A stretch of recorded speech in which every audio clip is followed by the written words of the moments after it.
Halo semua, kembali lagi di channel Bochnime. Sebelum kita mulai, klik tombol subscribe dan aktifkan notifikasinya supaya kalian tidak ketinggalan info dan teori terbaru mengenai One Piece.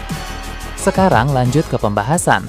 Kali ini Mimin Bochnime melanjutkan scene selanjutnya. Oh ya, sebelum biar terus bisa berinteraksi dengan kalian, subscribe di channel ini ya, dan bantu ramain video Mimin juga. Oke, yuk kita bikin One Piece makin rame lagi. Scenes kembali memperlihatkan pertarungan antara Dragon melawan Warkuri dalam pertempuran di Mari Jowas. Sebelumnya, Dragon sudah memisahkan Warkuri dan Jupiter. Ketika dua Gorosei itu bertarung bersama melawan Dragon, dia menggunakan teknik pusaran angin yang terfokus untuk memisahkan mereka berdua. Jadi, kini fokus Dragon hanya kepada Gorosei Warkuri saja, sedangkan Gorosei Jupiter dihadapi oleh pemimpin Lunaria dan pemimpin Buccaneer. Di sana, Dragon memakai lebih banyak teknik kuat dan juga bervariasi, sehingga Warkuri pun menjadi sangat kerepotan. Sang Gorosei itu pun berkata, dia tidak menyangka bahwa sekarang Dragon telah menjadi sosok yang sangat kuat seperti ini. Sebab, pada masa lalu, Warkuri pernah mendengar informasi bahwa Dragon yang masih remaja di God Valley terbilang marinir yang biasa saja. Bahkan, Dragon pun sangat terdesak ketika harus berhadapan dengan seorang kesatria suci pada masa itu. Seperti yang kita tahu, dalam chapter 1161 yang lalu, Dragon memang sempat hampir mati dalam insiden God Valley, di mana pada saat itu,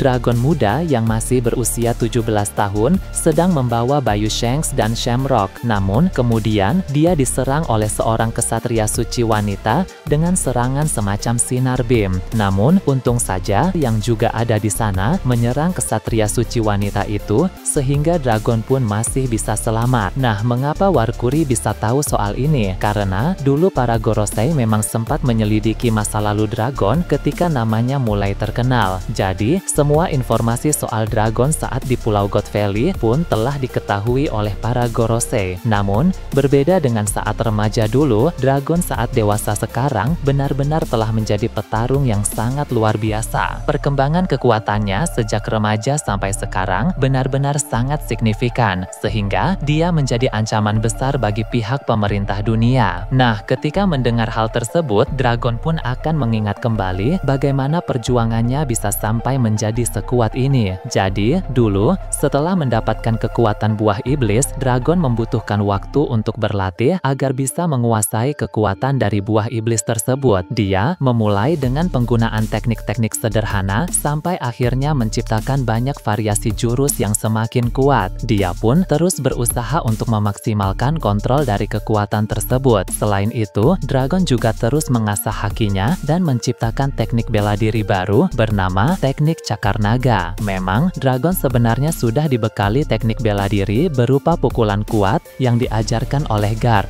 Tapi, Dragon rasa itu masih belum cukup. Dia ingin memiliki variasi teknik yang lebih beragam lagi, karena dia tahu bahwa musuh-musuh yang akan dihadapi nanti ada banyak sekali dengan berbagai gaya bertarung. Jadi, semakin banyak variasi teknik yang dia miliki, maka akan lebih leluasa juga bagi Dragon untuk melawan para musuh itu. Terbukti di pertempuran Mari Jowas ini, Dragon bisa mengatasi Gorosei Garling, Gorosei Warkuri, dan Gorosei Jupiter dengan sangat leluasa. Meskipun gaya bertarung ketiga Gorosei itu benar-benar sangat berbeda. Ketika dulu Dragon sudah menguasai teknik cakar naga yang dia ciptakan, dia pun terus berlatih dengan penuh semangat. Bahkan setelah keluar dari Angkatan Laut pun, latihan Dragon semakin bertambah intens. Saat di Angkatan Laut, Dragon dilatih oleh Garp. Nah, sedangkan setelah keluar dari Angkatan Laut, dia mulai berlatih secara mandiri. Tapi porsi latihannya ditambah karena memang latihan mandiri terbilang lebih rumit. Terlebih lagi ketika dia mengingat kembali momen di Pulau God Valley yang membuatnya sangat terdesak dan hampir mati, hal tersebut menjadi pendorong baginya untuk terus mengasah diri menjadi lebih kuat lagi. Selain latihan, kemampuan Dragon juga mengalami peningkatan melalui pertempuran nyata. Ada serangkaian momen sulit dan lawan-lawan kuat yang harus dihadapi dari waktu ke waktu. Pengalamannya pun menjadi semakin banyak, sehingga dia juga menjadi bisa bertarung dengan semakin baik. Pada puncaknya, Dragon akhirnya mencapai tahap awakening dari kekuatan buah iblis yang dia konsumsi, serta dia pun mampu menguasainya dengan sangat maksimal. Lalu, kekuatan Kekuatan haki yang Dragon miliki juga berkembang ke tingkatan yang sangat tinggi. Jadi, dia bisa dengan optimal mengkombinasikan haki itu dengan serangan-serangan dari kekuatan buah iblisnya. Ditambah lagi, Dragon terus mengembangkan teknik cakar naga sampai teknik tersebut menjadi semakin kuat dan juga bervariasi. Jadi, perkembangan kekuatan Dragon bukanlah sesuatu yang instan, melainkan sebuah proses yang panjang dan penuh dengan perjuangan. Dengan begitu, ketika sekarang dia menjadi sangat kuat, maka hal tersebut benar-benar pantas untuknya. Luffy yang latihan selama skip 2 tahun saja bisa menjadi sekuat itu, apalagi Dragon yang latihan skipnya 38 tahun. Tentu peningkatan kekuatannya jauh lebih besar lagi. Kembali ke masa kini, pertarungan antara Dragon melawan Warkuri masih terus berlanjut. Sejak awal, ternyata Dragon bertarung sambil memikirkan waktu. Dalam hati, dia pun berkata, orang-orang itu harusnya sudah tiba di wilayah bawah. Orang-orang yang Dragon maksud di sini adalah para sekutu kuat yang berasal dari pemimpin kelompok-kelompok pemberontak yang lain di luar kelompok inti pasukan revolusi.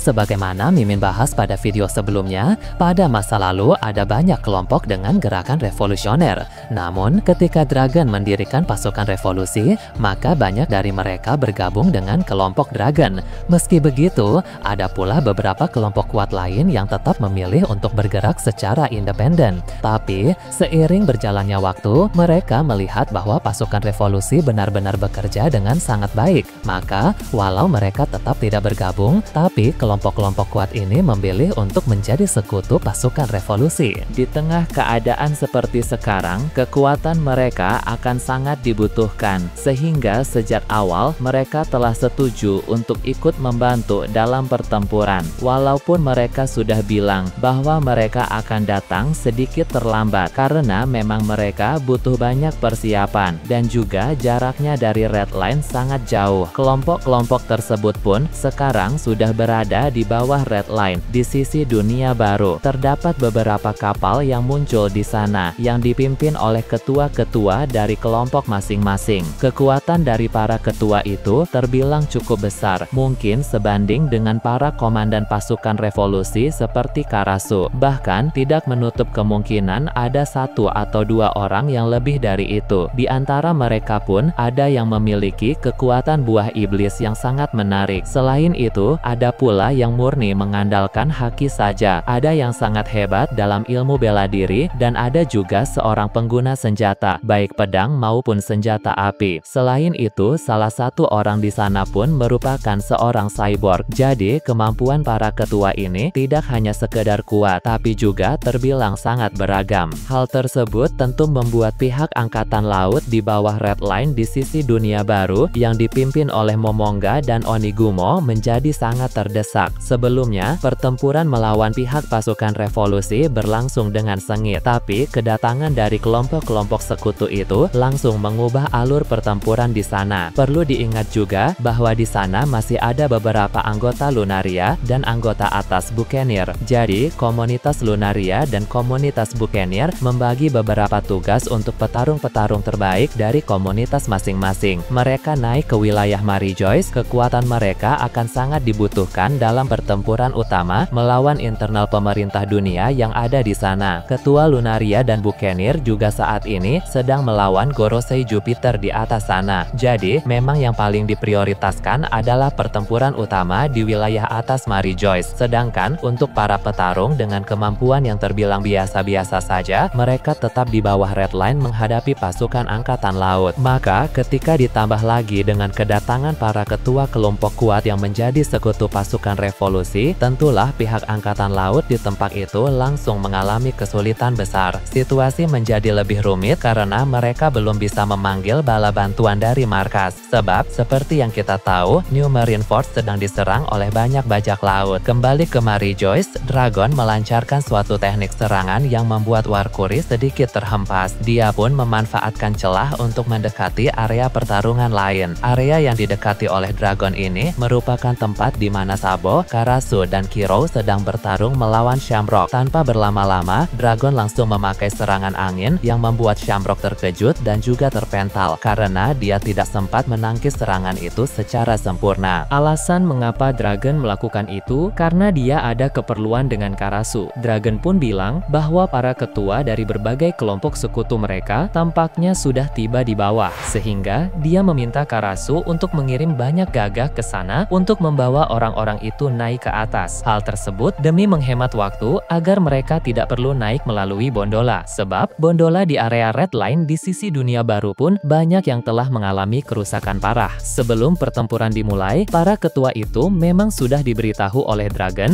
bahwa nanti Karasu akan mengirim banyak gagak untuk membantu mereka naik, sehingga ketika melihat sekumpulan gagak dari Karasu, mereka sudah tahu harus melakukan apa. Karasu pun segera melakukan apa yang diperintahkan oleh Dragon. Setelah itu, Dragon kembali ke tempat semula untuk bertarung melawan Warkuri. Tak lama berselang, Shamrock juga kembali untuk menghadapi Sabo, Karasu, dan juga Kiro. Ketika Dragon melanjutkan pertarungannya melawan Warkuri, sang Gorosei itu bertanya apa yang sedang dia rencanakan. Dragon pun hanya tersenyum dan berkata, "Lihat saja nanti." Warkuri tampak kesal karena dia yakin bahwa Dragon pasti punya rencana yang bisa semakin merepotkan pihak pemerintah dunia. Beralih ke tempat lain, kelanjutan dari pertempuran di New Marineford akan ditampilkan. Sebagaimana Mimin bahasa pada video sebelumnya, banyak bajak laut menyerang ke sana karena mereka tahu markas sedang sepi. Akainu pun maju ke garis depan untuk menghadapi gempuran serangan musuh. Sekarang, Fleet Admiral tersebut pun tengah bertarung menghadapi cukup banyak orang di sana. Ada salah satu bajak laut legendaris dari era yang sama dengan bajak laut Rocks, dan ada pula beberapa kapten bajak laut kuat, baik yang sudah senior maupun pendatang baru. Di sisi lain, ada Vice Admiral Kuroma yang bertarung bersama para pasukan angkatan laut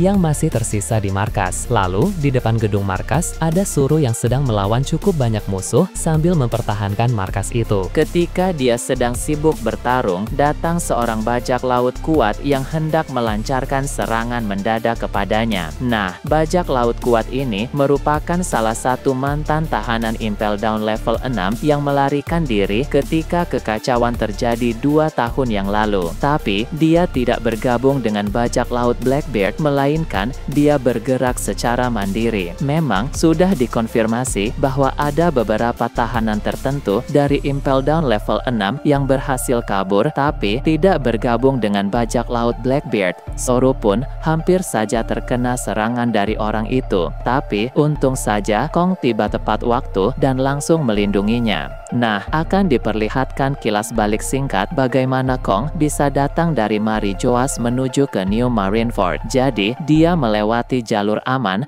agar tidak terlibat dalam pertempuran di Marijoas. Karena memang para Gorosei memerintahkan Kong untuk tidak ikut campur dalam pertempuran di Marijoas, tapi dia boleh pergi ke pertempuran di New Marineford. Banyak orang pun terkejut ketika melihat kemunculan dari sang mantan Fleet Admiral itu. Bajak laut legendaris yang sedang bertarung melawan Akainu pun kaget melihat kedatangan Kong di sana. Nah, sebab sebagai orang yang sudah lama berada di lautan, bajak laut yang satu ini benar-benar paham sekuat apa Kong itu. Kong pun akan langsung memancarkan aura Haoshoku Haki yang sangat besar, lalu dia melompat ke arah kerumunan musuh. Sementara itu, Akainu juga beraksi. Sang Fleet Admiral tersebut memakai kekuatan yang lebih besar untuk mengamuk dalam menghadapi orang-orang yang mengepungnya. Nah, bagaimana menurut kalian terkait ini? Nah, itu tadi berbagai hal menarik pada pembahasan channel Bochnime kali ini.